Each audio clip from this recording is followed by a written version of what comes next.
Why, hello, and welcome back to another episode of Voice of the Rings. I'm your host and guide, Zollin, Ironshield, and today we're going to talk about the family tree system in Lord of the Rings Online. So this game is awesome. It's fantastic. There's a lot of things that a lot of new players probably have no idea exist in this game. The family tree biography or bio system, okay? So you click C for your character, and you go over here, and you actually go over here. There's a one called biography down there. See right there? Biography. You click this and bring this up, all right? There's a description you can put stuff in. I have some stuff here from like 10 years ago. I don't know. This is the whole information that I don't remember. But again, you can edit this. You can do whatever you want. Put the stuff in here. I put some really high damage. I actually blocked something one time, and I'm not sure why there's these little asterisk things. Mighty something topple. I think that's a number that I didn't know how to do it. Maybe it translated wrong later. Again, this is after many updates. But basically how it works, okay? The cool part is the top part here, okay? This is the cool part. Basically it shows you your lineage. It's very limited, but some people have used it to make entire family groups, okay, in the game. It's kind of fun, right? A lot of elves you can do it with, because obviously elves live pretty much forever, right? So it would make sense that they would have massive amounts of generations. So as you can see right here, there's actually a generation. You can change your generation. You cannot change the generation once you have spots, all right, for parents or whatever in it, okay? So that does matter. So basically all you do is you go up to someone, you right click them, and you can ask them to be invited as a family member. I'm going to show you an example right now with my other account. I'm going to bring it over real quick. So one sec. Baruch Kazad. All right. So I brought over my hunter here. I'm going to bring it over. So let me show you his biography, Zollin. So if you notice here, he has your character, parent, 2 children. So you can always have a parent and 2 children. There's a generation button here. There's up to 20 generations you can do. So you can be a first generation, second generation, and then once you click, you say change generation. All right. So your generation has been successfully set to 4. It says here in the general chat. All right. So then once you do that, for example, and here's why it is kind of important. So Zollin is right here, okay? So we're gonna be able, now I can switch between my characters here, so we can see them both, okay?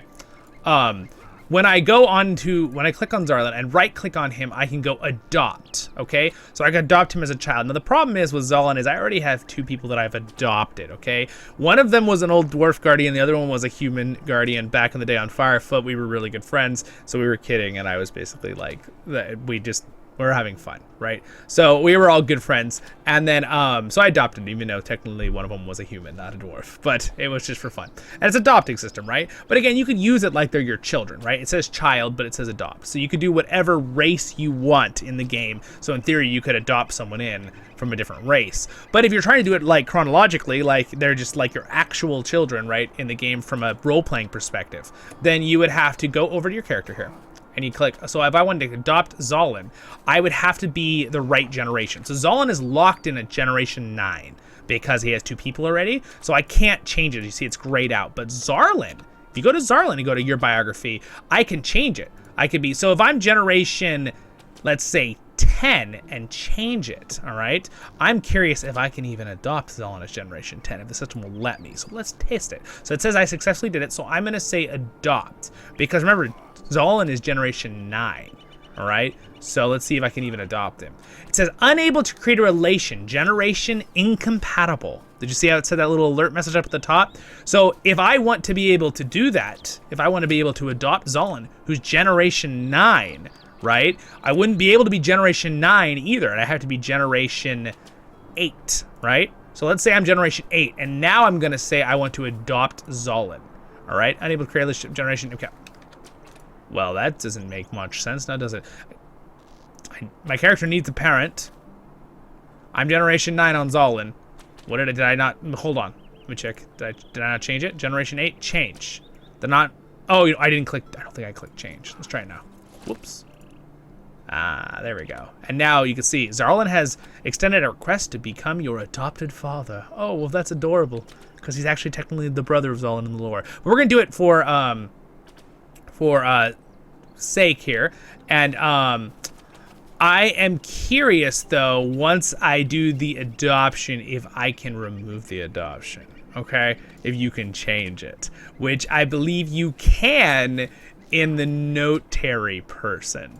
But we're going to check that out first right now. We're going to go to the notary person in Bree, and because I don't want to do that for the video. So as you see, what would have happened was, right, okay, because I don't know if I want to make that character Zollin's father anyway, because that would be kind of weird because he's supposed to be the brother.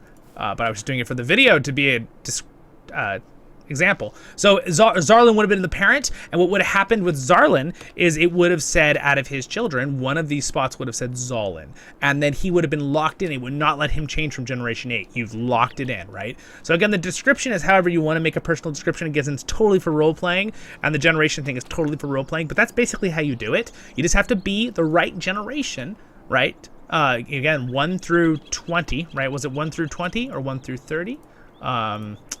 Yeah, 1 through 20 generations, which is crazy amount of choices. So you can do literally hundreds and hundreds of years in between. And I just think that's kind of cool, right? That's kind of cool. And I mean, dwarves, you could probably have 10 generations of dwarves living at the same time. Dwarves can live 300, 350, 400 years. 400 is a little long for a dwarf. In my lore, Zollin lives to 398 years old, I think is how long he lives, which is very, very long. The oldest dwarves we know in the books is Durin the Deathless, who lived like 2,000 something years, but they lived less and less time over time. And Dwalin, he lived like 300 in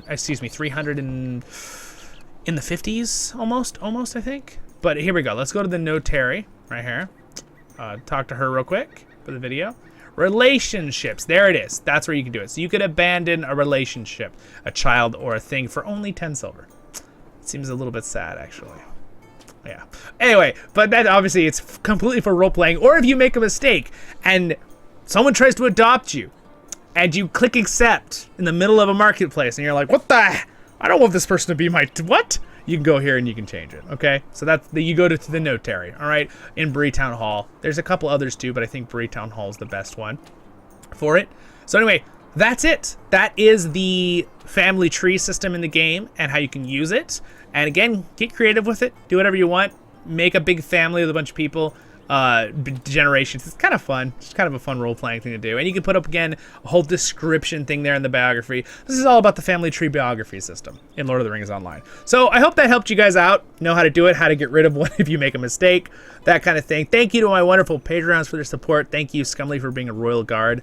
And thank you for watching the video, my friends. And Zollin wanted to also remind you guys that if you did enjoy yourself, don't forget to like and subscribe. Subscribe is going to be right there. Next episode, Zollin picked us right up there for you for guides. And over there's LOTRO Tale with voiceovers and Lord of the Rings Online. We do, besides just guides on this channel, we do lots of Lord of the Rings Tolkien stuff on here.